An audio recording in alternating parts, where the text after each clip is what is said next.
Welcome back. There are some images that become indelibly linked to an event or a moment. This week, that heartbreaking photo of a father and his 23-month-old daughter who drowned trying to cross the Rio Grande became a symbol of the crisis at the border. This week, Congress passed a $4.6 billion humanitarian aid package for the border.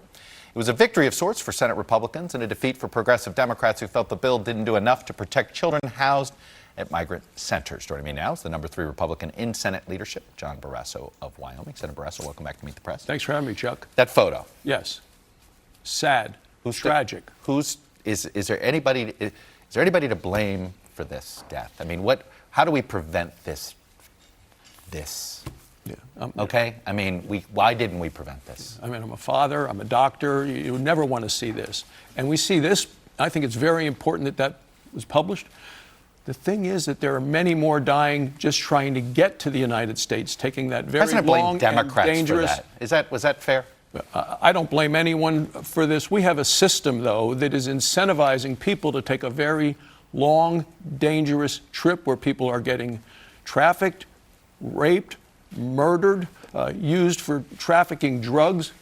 We need to stop the incentives that tell people if you get here, we're going to keep you here and give you more things. We need to do things. And look, there's bipartisan legislation in progress with Lindsey Graham and Dick Durbin to try to say, let's have people who want to come here for asylum apply from where they are. Let's make sure that children can stay with families a longer period of time so we can adjudicate some of these things. There's actually bipartisan progress being made, but we had to take 8 weeks to get a bipartisan humanitarian relief bill passed because some people are saying it's a manufactured crisis. This is a real humanitarian crisis. But are you now convinced that you can't enforce your way out of this crisis? Because right now it does seem as if the Trump administration just thinks if they just tighten the screws, if they just they just make it harder to hear, it'll slow the flow. It hasn't slowed the flow. It's only increased it. They thought family separation was going to work. That didn't work.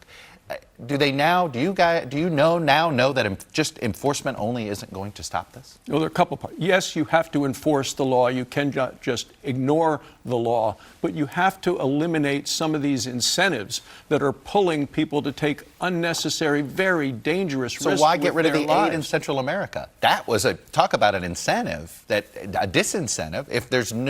If you take away all that aid, these countries can't do anything about the horrible conditions there. If you take a look at some of those countries, even if you were to increase the aid, there's no belief that I have that it would actually get fully used. There's corruption there. You need to do a better job with disincentivizing people to come to the United States by allowing them to apply for asylum elsewhere, by trying to treat specifically the young children who are coming here unaccompanied. No matter what country they come from, they ought to be treated the same. We ought to be treating them the same way as we are with the people coming from Mexico. Now, the House Democrats passed a bill on in their version of the bill. They had basically stricter standards on how the money was to be used. The Senate rejected those new stricter standards. Why? Why do you trust this administration to use the money as it's intended to do when you've appropriated money and he has said, forget it, national emergency, I don't care what you're telling me? Why shouldn't you want more parameters on how this money is spent? Well, the Senate passed a bill 84-8. You talk about bipartisan legislation. I mean, in your long history, how often do you see something pass the Senate 84-8? That was the $4.6 million, primarily humanitarian aid, also to give folks at the border more resources. It was the right bill, and to have that held up by the far left Democrats in the House who tried to boycott it, I think is wrong. But they held it up for reasons of they feel as if look at what's going on in Homestead. Number one, why are we giving money to a private contractor to run something that we're not able to because it's a temporary facility? It doesn't fall under the same regulatory standards as a government facility would run into, and it turns out that's a big problem, not a small one. 84-8 in the United States Senate shows significant bipartisan agreement with this being the solution for the humanitarian relief that You're we comfortable need. letting these private prison companies run these these private shelters? I'd rather have the government and government funding approaching all of these things, making those. We have to cut down the incentives, but the problem, as you know, is getting worse. There have been more detentions, and it's still June this year alone than all of last year, all 12 months. The numbers are getting worse. The red lights are flashing.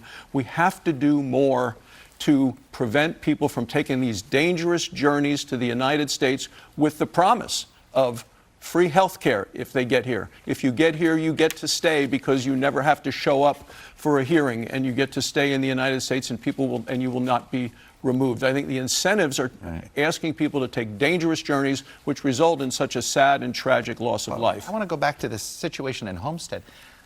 This company's profiting off of this crisis. Should any entity be profiting off this crisis? No, and you know more about the situation in Homestead than I do, but no, people shouldn't be profiting off. So this. why allow this facility to even stay open at this point?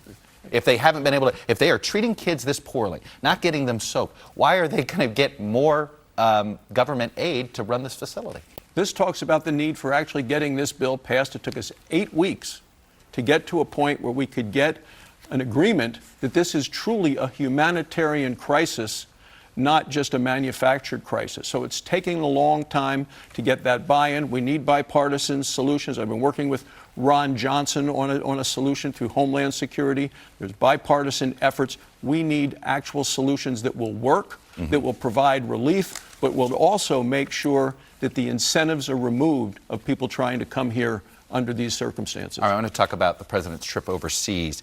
There's a bit of a ceasefire, if you will, in the trade talks between China and the United States. But part of that ceasefire was the president now agreeing to let Huawei, the telecommunications company in China, to buy materials from U.S. companies. And here's what Marco Rubio put on Twitter. If President Trump has agreed to reverse recent sanctions against Huawei, he has made a catastrophic mistake. It will destroy the credibility of his administration's warnings about the threat posed by the company. No one will ever again take them seriously. He presented it as if he was hoping it wasn't true. It turns out this is true. How concerned are you about this? Well, I'm very concerned about Huawei. I think they are a threat to our national security. So the president made a mistake? I think Huawei is a threat to the national security of America.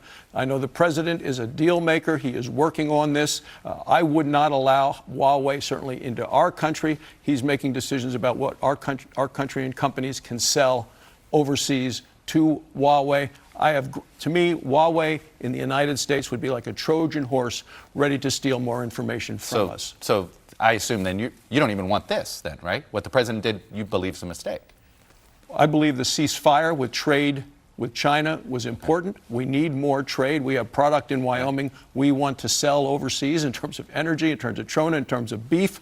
So we will look for those customers. But this Trojan horse that you just called a Trojan horse is now back. Is that worth it? The president said that would be the last discussion point of the discussion on trade. Let them work through the other parts of this. But to me, Huawei should not be in the United States. So doesn't it concern you that the president is not ruling it out? It does concern me. Okay. Yes.